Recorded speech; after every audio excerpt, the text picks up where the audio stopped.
Bonjour à tous, j'espère que vous allez bien. Je viens de voir une petite phrase sympa et positive et qui donne de l'espoir.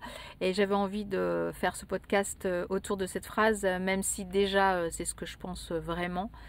Avec de l'amour, on peut arrêter tout ça. Voilà ce que c'était sur le mur, une phrase. Avec de l'amour, on peut arrêter tout ça.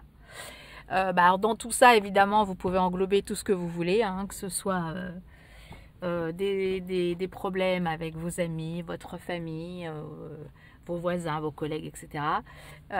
Et puis tout simplement avec, en l'occurrence, un autre pays, des gens que vous n'appréciez pas forcément pour tout ce qu'ils font, et au moins essayez, attention, hein, je parle de gens qui ne vont pas tuer, qui ne vont pas tuer d'autres personnes, ça c'est encore autre chose.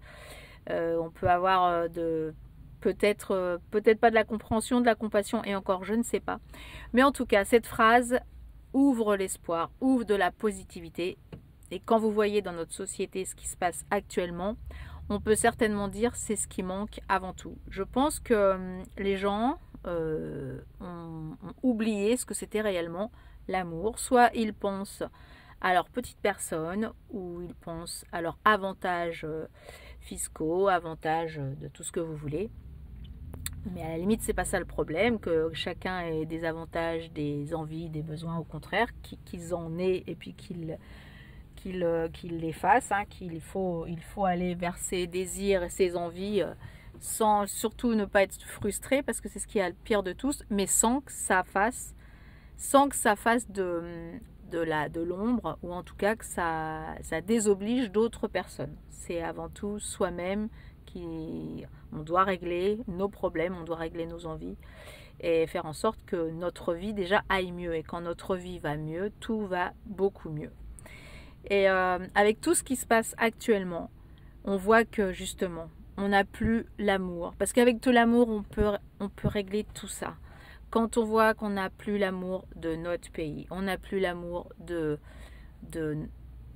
on va dire, ah là là, amour, pays, patrie, etc. Ça y est, ça va être tout de suite, on va dire, ouah, t'es extrême, machin. Non, pas du tout. C'est juste, j'habite dans un pays. Si j'habite ce pays, si je suis née dans ce pays, si je suis restée dans ce pays, c'est que j'aime ce pays. Si je n'aime pas ce pays, je pars, je vais ailleurs. Je vais dans un autre pays que je vais certainement plus apprécier. Et si je vais dans un autre pays, c'est parce que j'aime ce pays, justement, et que je l'apprécie, sinon je ne vais pas aller dans ce nouveau pays. Donc, où qu'on naisse, où qu'on soit, où qu'on grandisse, à un moment donné, si on n'aime pas où on est, parce que ça peut arriver, hein, même qu'on naisse dans une ville où on ne s'y plaît pas du tout, on change, évidemment. On a besoin, je pense, et cette phrase résume tout, on a vraiment besoin d'aimer l'endroit, le pays, l'environnement pour être bien. Et ce qui se passe actuellement, c'est justement, beaucoup de gens n'aiment pas, justement où ils se trouvent, n'aiment pas leurs amis, n'aiment pas leurs collègues, n'aiment pas leur boulot. Et là, tout ne va plus, tout ne peut pas aller bien s'il n'y a pas d'amour. L'amour, c'est pas seulement l'amour passionnel avec quelqu'un. L'amour, c'est vraiment un mot global qui englobe plein de choses, mais qui va régler plein de choses.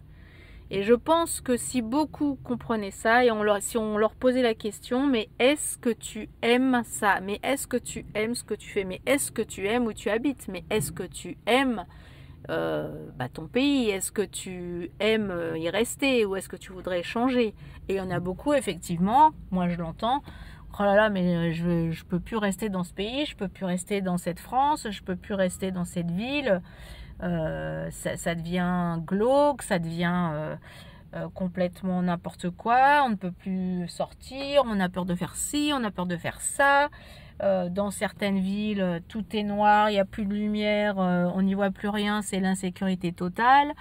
Alors que justement, on nous bassine avec le solaire, le machin, le truc, et finalement, on ne l'utilise pas, ce qui coûte rien, on ne l'utilise pas pour avoir de l'éclairage la nuit. Et ce qui fait que ça crée une ambiance glauque. Et ben tout ça, ça fait que les gens, ils n'aiment plus. Ils n'aiment plus sortir. Ils n'aiment plus voir leurs amis, en tout cas plus aller se balader. Parce que se balader, moi je trouve que se balader la nuit dans une ville, on voit la ville autrement. Même si c'est pas une ville touristique forcément, mais une ville la nuit, c'est tellement sympa. Il y a moins de monde. Les éclairages, justement, les éclairages sont différents quand il y en a. Et mettent en valeur justement cette ville. Et là, le problème, c'est qu'on a des politiques qui ne veulent plus mettre en valeur justement les villes qu'on a, les villages qu'on a. Heureusement, il en reste. Heureusement, dans certaines villes, ils sont obligés de rester justement allumés pour des questions de sécurité. Autres, mais ça, c'est vraiment genre Paris, la capitale. Il y a certains endroits, non, on ne peut vraiment pas éteindre les lumières et c'est tant mieux. Mais quand vous avez les bâtiments historiques qui sont éclairés ou des places ou même des fleurs, des jardins avec des lumières la nuit, mais on a vraiment envie de s'y balader, on a envie de s'y promener et surtout, ça donne moins envie à certaines personnes d'aller agresser les autres parce que justement, ils ne seront pas vus, même si en plein jour, ça ne les empêche pas, on est bien d'accord. En tout cas, l'ambiance est complètement différente quand une ville est éclairée, quand une ville est belle, joyeuse, on a envie de découvrir cette ville, on a envie d'y rester et de la faire découvrir à d'autres personnes aussi. Ça, c'est de l'amour du partage, ça, c'est de l'amour. Et donc, tout change au fur et à mesure. Mais quand on a, encore une fois de plus, des gens qui n'aiment pas, qui viennent dans un pays qui ne l'aiment pas, qui restent dans un pays qui ne l'aiment pas, qui sont nés dans un pays qui ne l'aiment pas, comment voulez-vous qu'on crée un ensemble, une harmonie? On ne peut pas aimer la même chose, on est bien d'accord. On ne peut pas être d'accord sur tout, on est bien d'accord. Mais au moins, il y a une chose, et ça, c'est essentiel. Quand vous vivez dans un pays, enfin surtout dans un pays, les villes, on reste pas tout le temps au même endroit, mais quand on y reste, c'est parce qu'on l'a choisi, ou on avait besoin d'y aller, ou on était peut-être obligé d'y aller, mais à un moment donné, soit on y reste vraiment, ou on change quand on s'y plaît pas. Il y a plein de gens qui déménagent en province, ailleurs, parce qu'ils ne s'y plaisent pas, ou ils ne s'y plaisent plus, donc ils changent, parce que vivre dans un endroit, ou même dans un lieu, je sais, parfois on n'a pas le choix, dans un lieu qu'on n'aime pas, c'est terrible, parce que tout ce qui découle, ça va être négatif. À un moment donné, il vaut mieux peut-être vivre dans un endroit plus petit, mais dans un endroit où vous allez aimer vivre. Alors des fois, on choisit d'avoir plus grand, ceci, cela, mais ça change rien. Si vous habitez dans un château, dans un, je sais pas combien de mètres carrés, mais que votre environnement où vous êtes, ça ne vous plaît pas, vous ne pourrez pas être bien. C'est d'ailleurs... on va avoir l'impression que je parle de la préhistoire, mais quand moi j'étais plus jeune, et puis je pense qu'il n'y a pas que moi, il y a plusieurs personnes aussi, même si on avait de la place, mais dans la maison ou dans les appartements qu'on pouvait avoir, on avait moins de place. Mais ça ne nous dérangeait pas de partager notre chambre avec la sœur, la cousine ou le frère avec le frère. Ça ne gênait pas. Maintenant, c'est vrai qu'à chaque fois, on veut une chambre pour chaque enfant. Alors, si on fait 10 enfants, on va avoir 10 chambres. Il y a des fois des choses qu'on ne peut pas faire. Et parfois, le fait de justement partager ces moments ou avoir une chambre en commun, bon, effectivement, après, quand on grandit trop, après, on va changer, ça change. Mais ça peut faire... ça fait des souvenirs, ça fait des partages, ça fait des anecdotes. Enfin... c'est autre chose. Maintenant, on veut à tout prix avoir de l'espace. Tant mieux, tant mieux, tant mieux. Mais cela dit, ce qui est important, encore une fois de plus, si on a l'espace, si on a la belle voiture, la belle truc, le machin, enfin bon bref, et qu'on n'a pas l'amour de ça, pas l'amour déjà au départ, ça ne peut pas aller. Quand on envie les autres, parfois, eh ben justement, dites-vous que peut-être ces personnes ne sont pas forcément plus heureuses. C'est tellement difficile là, de vraiment être heureux tout le temps. Maintenant, il faut le vouloir. Il faut le vouloir. Si on ne veut pas être heureux, on ne le sera jamais. Si on ne veut pas aimer, on n'aimera jamais. Si on n'aime pas ce qu'on fait, on il y a un problème. Si on n'aime pas où on habite, il y a un problème. Si on n'aime pas la ville, il y a un problème. Et surtout, si on n'aime pas le pays, il y aura toujours, et là, il y aura vraiment un gros problème. Parce que quand vous n'aimez pas votre pays, bah, tout s'enchaîne. Vos enfants l'aimeront pas, ou alors ils se rebelleront contre vous parce que justement, eux l'aimeront, mais il y aura un souci. Et ce qui se passe actuellement, moi, je ne comprends pas. Moi, je ne comprends pas avec tous les vrais problèmes que des gens ont, des vrais problèmes, des gens qui ont des gros problèmes pour manger, des gros problèmes justement pour se loger, des gros problèmes pour vivre tout simplement, ceux-là, alors là, ceux-là par contre, là vraiment il y a des gros problèmes. Mais c'est ceux-là qu'il faut aider. Parce que ceux-là, ici, ils sont venus, attention, s'ils sont venus parfois, s'ils sont là depuis des générations, en plus, il faut les aider. Pourquoi ils sont comme ça? Est-ce qu'ils n'ont plus de famille? Ou il faut pouvoir savoir, pourquoi c'est comme ça, c'est devenu comme ça. Est-ce que justement, ils ont perdu leur boulot, ils ont divorcé? Tellement ça va vite actuellement. Et comme les familles ne se regroupent plus, quelqu'un peut très vite se retrouver à la rue. Maintenant, les personnes qui arrivent ici parce qu'ils ont envie, ils aiment ce pays, encore une fois de plus, la France, moi cet été, ça m'a surpris que certaines personnes s'inquiètent pour la France, se disent mais c'est pas possible ce qui se passe, qu'est-ce qui se passe, pourquoi c'est comme ça en France? Je pense que ça peut interpeller des gouvernants, mais pourquoi ne avoir ce rayonnement en France qui ne rayonne plus, qui n'a même plus une veilleuse?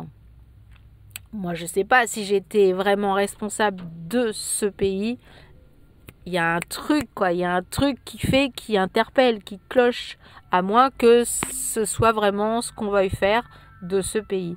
Maintenant, ceux qui arrivent et qui ont envie de venir ici parce que c'est la France, qui vont faire tout pour justement être bien en France, être accueillis, vouloir travailler, vouloir partager. Mais ceux qui arrivent et justement qui ne veulent juste que profiter, rien faire, ça existe, il faut le dire. Et en échange, il n'y a rien. C'est toujours, encore une fois de plus, les mêmes qui trinquent, qui auront du mal à finir leur fin de mois, à bouffer. Et c'est eux qui vont aider le reste du monde. Et le reste du monde, il faut qu'il soit aidé par tout le monde. On est bien d'accord pour les aider, ces personnes. Mais encore une fois de plus, il faut qu'il y ait un échange. Avant, les gens qui venaient dans nos pays, mais je ne parle pas que de la France, je parle d'autres pays aussi, ils venaient parce que chez eux, on est bien d'accord, soit c'était la misère, soit ils ne pouvaient pas bosser, soit il y avait tout un tas de problèmes. Ils venaient quand même dans d'autres pays qui vont pouvoir leur donner du travail. Et après pouvoir s'en sortir eux-mêmes parce qu'ils vont gagner de l'argent. Donc ça fonctionnait comme ça et ça fonctionnait bien. Le problème, c'est qu'on n'a pas continué dans ce sens-là. On n'a pas continué dans ce sens-là parce qu'on a voulu créer des gens qui vont plus aimer leur pays dans lequel ils sont venus. Et ça, effectivement, il y a tellement, malheureusement, d'associations qui, sans cette haine du pays ou de la France, n'existent pas. Je parle d'associations, ça peut être partis politiques, autres, enfin bon, bref, X, qui vont faire que malheureusement, ça va créer un conflit permanent. Et en plus, un malaise permanent avec ces gens qui arrivent, malheureusement. Parce que ils vont, évidemment, il y a des gens qui les accueillent, ils vont aller faire des gens qui les accueillent tout de suite en priorité, qui vont leur promettre monts et merveilles et encore plus leur promettre avant qu'ils ne viennent dans ces pays. Et après, beaucoup déchantent ou en tout cas diront mince alors, qu'est-ce qui se passe, pourquoi il y a autant d'insécurité encore plus que chez moi, enfin bon. Et c'est là où les gens qui font ça, les gens qui font tout pour que effectivement la France périsse, moi je dirais que c'est non-assistance à personne en danger, non-assistance à pays en danger. Mais là, c'est pas que des assos, c'est pas que des partis politiques, là ça devient carrément de plus haut. Et quand un dirigeant, les dirigeants, parce qu'après, il y en a d'autres aussi qui pourraient un peu bouger, se réveiller, et là je dis, voilà, c'est à un moment donné, c'est non-assistance à pays en danger. Que fait-on? Que c'est terrible de vouloir vraiment qu'un pays se détruise se détruisent, tout simplement, se détruisent. Qu'on le détruise, il se détruit. Et flap, après ça va très vite. Ça va très très vite. Alors moi je dis, et je répète cette phrase, avec de l'amour, on peut arrêter tout ça. Et bien déjà en priorité, quand un homme, une femme, des dirigeants sont à la tête d'un pays, d'une ville, d'un pays, et s'ils aiment vraiment ce pays, ils vont faire en sorte qu'on aime ce pays. Si eux déjà d'avance, ils n'aiment pas ce pays, c'est foutu. Alors c'est pour ça que l'Europe, c'était très bien, mais à condition déjà de base, on partage avec d'autres pays cet amour quand déjà on aime ce pays. On ne peut pas partager avec les autres si on n'aime pas ce pays. Sinon, ce pays, il n'existe plus. Et là, c'est ce qui se passe. À la base, les tout premiers, je pense que c'était dans l'optique et dans l'idée de partager justement tout ce que la France pouvait apporter à d'autres pays. Parce qu'effectivement, au niveau culture, au niveau art, au niveau richesse, il y avait plein de choses que la France pouvait apporter. Maintenant, vous allez vraiment chercher qu'est-ce qu'on peut apporter aux autres. Et c'est ça qui est terrible. Mais ce n'est pas perdu pour autant. On peut très vite revenir en arrière et revenir dans le positif et dans l'amour, encore une fois de plus, comme cette phrase. Avec de l'amour, on peut quelque part arrêter tout cette médiocrité, tout ce massacre. Voilà, mais il faut le vouloir. Le pouvoir de vouloir. Quand on a le pouvoir de pouvoir, encore une fois de plus, c'est faisable. Mais il faut le faire maintenant. Parce que là, je crois que on est presque au bout du bout. Ciao!